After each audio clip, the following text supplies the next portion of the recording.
So here's Jodi Arias in 2013 doing an interview with the implacable Ryan Owens of ABC News. The morning of this interview, she had made her plea to be spared the death penalty, but was awaiting sentencing. That request for life over death flew in the face of innumerable dramatic statements she had been making up to that point, that she would actually prefer the death penalty over life in prison. When it really counted, the convicted killer changed her tune, she claims, to spare her family. I thought I'd rather die. But as I stand here now, I can't in good conscience ask you to sentence me to death because of them. I started with that statement to the jury and the words she didn't say to Travis Alexander's family. Why didn't you apologize to them? I did apologize to them. You never said, "I'm sorry." I said that I'm sorry, that I'll never be able to make up for what I did. So she's just lying that she said she was sorry. The words "I'm sorry" were absent indeed from her statement, and now she's saying, I said I'm sorry. How does she believe it so intensely, right? That's what we're here to ask. How does she seem to believe it so intensely?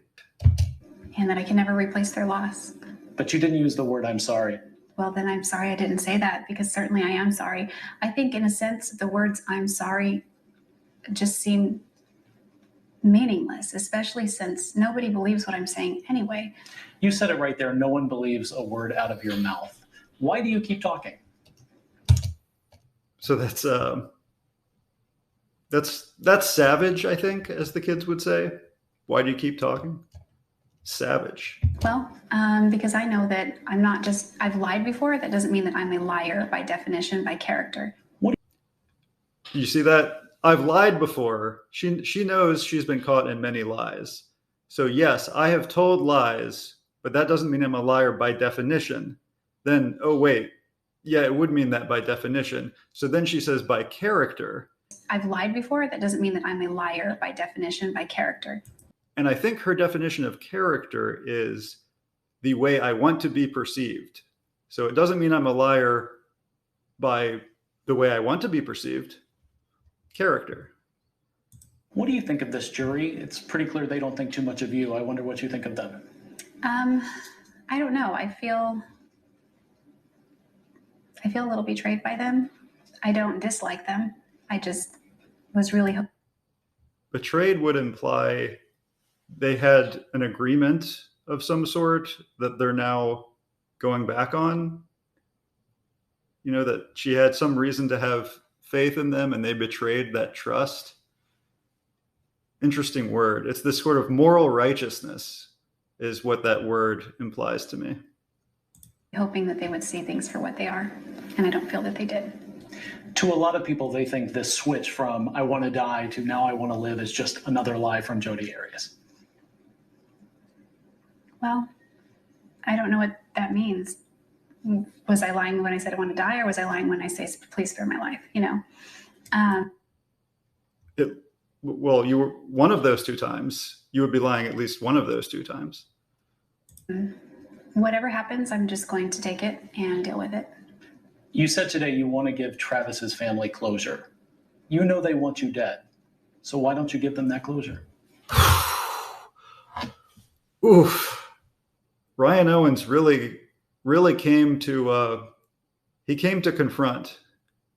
I almost want to do a separate interview on Ryan Owens and how much he seemed to know. So he knows, for one, Jodi Arias really cares what people think about her. And so he focuses a lot of his questions on that.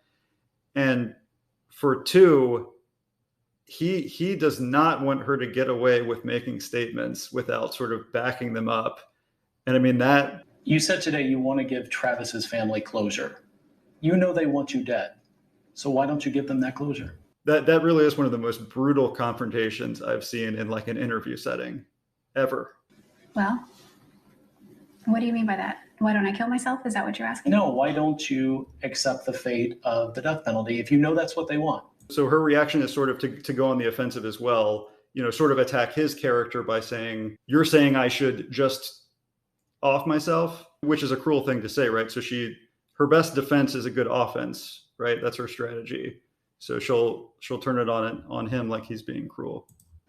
if you truly care about their closure? Well, I've caused them a lot of pain. I've caused my family a lot of pain. And I think that by asking for death, I'm only going to cause more pain to my family. If you were on that jury and you had heard what they have heard, would you kill you? I don't believe in capital punishment. So the answer would be no. So also she doesn't believe in capital punishment. So her reasons were, originally it was, I would rather have the death penalty than be cooped up in a prison for life. She was saying that was a fate worse than death in earlier interviews. Then when it came time for the sentencing plea, she said, I can't do it because of them, pointing at her family. Now in this interview, she says it's because it would just cause more pain. And then when she's asked from a different perspective, what if you were on the jury? The reason is, well, I don't believe in capital punishment. I think a feeling throughout the Jodi Arias trial and the interviews is why does the story keep changing? You know, no matter what story she's telling, it's always changing. And this is really the essence of pathological lying. The story is always changing, or the goalposts are always moving to the point where the person can't actually keep it straight. You know, they can't possibly remember the different stories they've told because it's changing that much. And that's pathological, right? And I think the reason for the goalposts always changing is because they are positioned not with any relation to reality, but solely in relation to a goal that exists in the person's mind, which is their ego.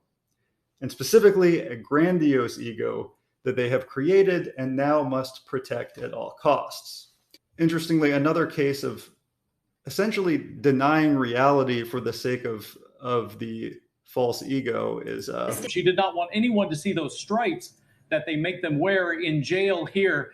But the one thing so not wanting to do the interview if her pants were in the shot because her pants had the jailhouse stripes is itself kind of denying reality, because she is in prison and people know that she's in prison, and yet she can't show the stripes, right? So it's the same sort of grand illusion that must be protected, and reality doesn't matter. You have to maintain this facade. For now, Arias is sticking by that story the jury didn't buy. So you really are never going to tell the truth about what went down in that bathroom? I don't know what you mean by that, because I've told the truth.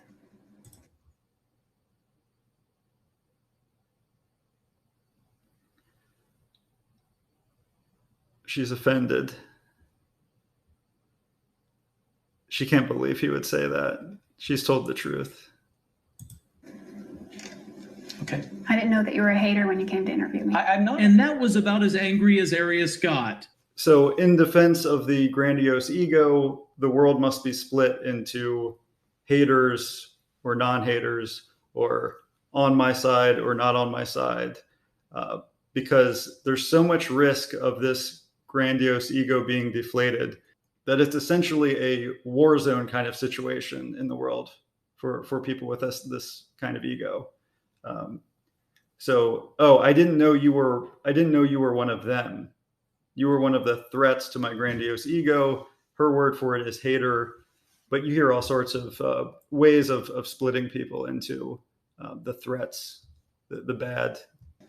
Okay. I didn't know that you were a hater when you came to interview me. I'm not. And that was about as angry as Arias got. It's interesting the way she maintains this playfulness, though, like smiling with it. I think that's been a effective strategy of maintaining this grandiose ego for her, is she can do it in this way that probably let her, get away with it for a long time. She stayed composed throughout, if not occasionally smug. A lot has been made about your appearance and your change in appearance. Was going from blonde bombshell to sort of the mousy church librarian look in court, was that a defense strategy? Was that your idea? What was that? No, they don't sell Clairol hair dye in jail. So this is my natural hair color. But there was more than just the hair color, the glasses, overall Ryan Owens going into this saying, I know what matters to Jodi Arias, which is appearance. That's what I'm going to be targeting. Different than the person that you were before this crime happened. What about that? Well, this is a court of law. It's not a place to go and act crazy, or I should use that term, but it's not a place to go and just let loose. It's a court of law. So the reason isn't for any self-serving reason, right? So she needs you to believe the reason she changed her appearance is not for any self-serving reasons. It's just because she has so much reverence towards courts of law. That's all it was. This is a court of law. This is serious. I, being the kind of person I am, have the utmost respect for courts of law. And so I maintain a very reverent demeanor. What is it to tell the truth? I think the way we generally understand truth is that there is something that happened. There is the way things are in reality, and you can either describe it accurately or not. And then people can either believe it or not. But in the really pathological lying type behavior, there is a thing they need you to believe. And typically that is some positive trait about them, like they're great or they're brilliant. And then they will just fill in whatever description of reality would best fit that goal in the moment. So instead of, here's reality, I can describe it accurately, and you can have your reaction.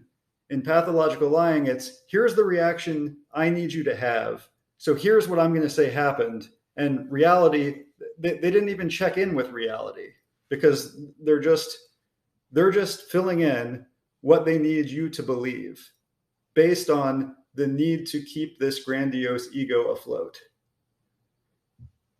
What actually happened doesn't even enter into the picture. And that's why moment to moment, the story keeps changing.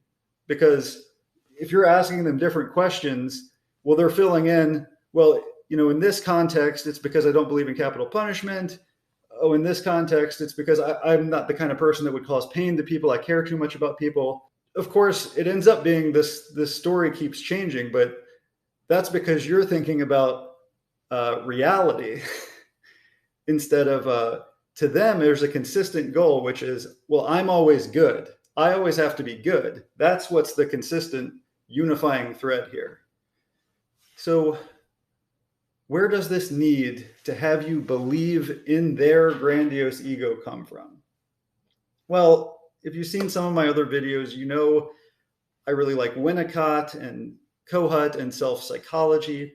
And the answer they would give is the grandiose ego is what ends up substituting for an authentic self, an authentic experience of the world when that true self was not allowed to develop.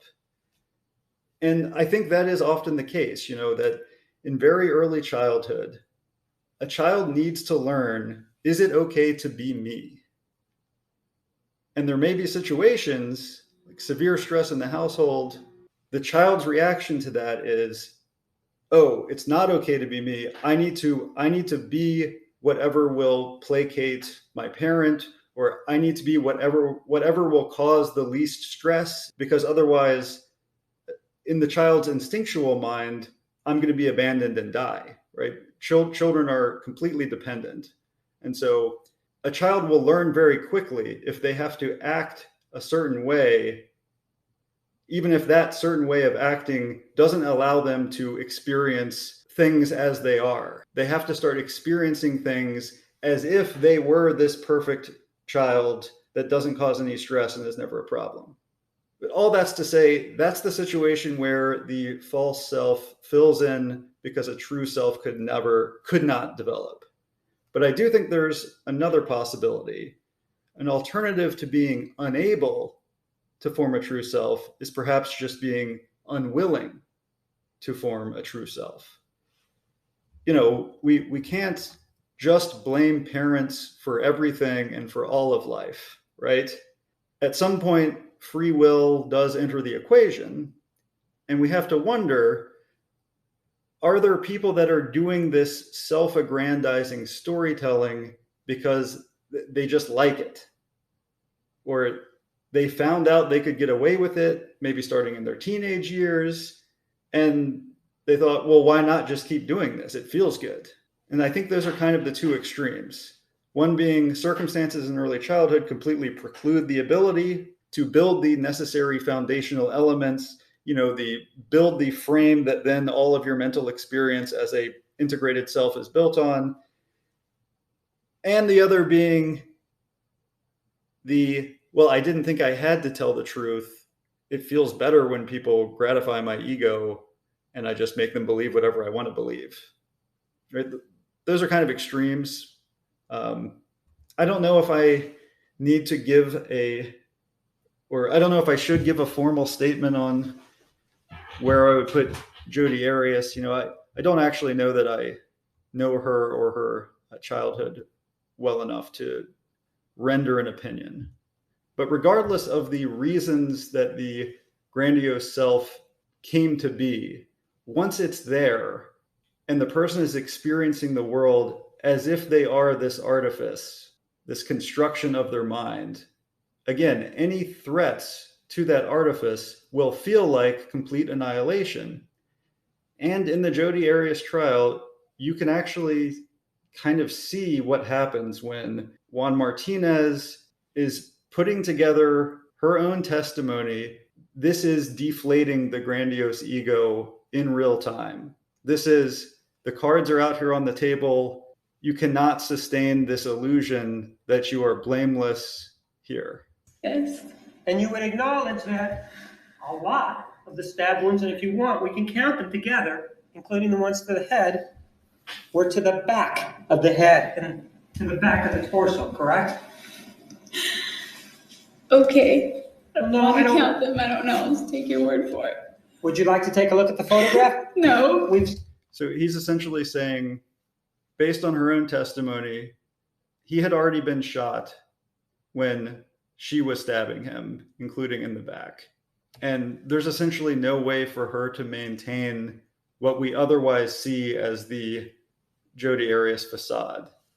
This is it having been broken down. So if he is being stabbed in the back, would you acknowledge at that point that he's no threat to you, right? I don't know.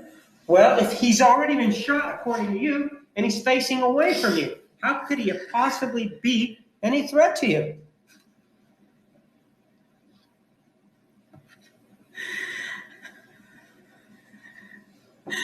I could only guess. I don't know what you're asking me. Well, with regard to you were here when the medical examiner testified about the wound to the throat. Do you remember that? Now, of course, this happened prior to the interview I was just showing. So it's not the case that once this deflation of the grandiose ego happened, she was unable to rebuild it. Through some sort of self-deception, she managed to come out of it saying, I wasn't lying. If anybody's the liar, Juan Martinez is the liar. So she reinflated it. Yeah, I just found it very highly hypocritical that he would point to me and call me the epitome of a liar when he has lied over and over on record in court over the years. I wish I had the ability to comb through those records and say, right here he lied, right here he lied, right here he lied, but he's not the one on trial.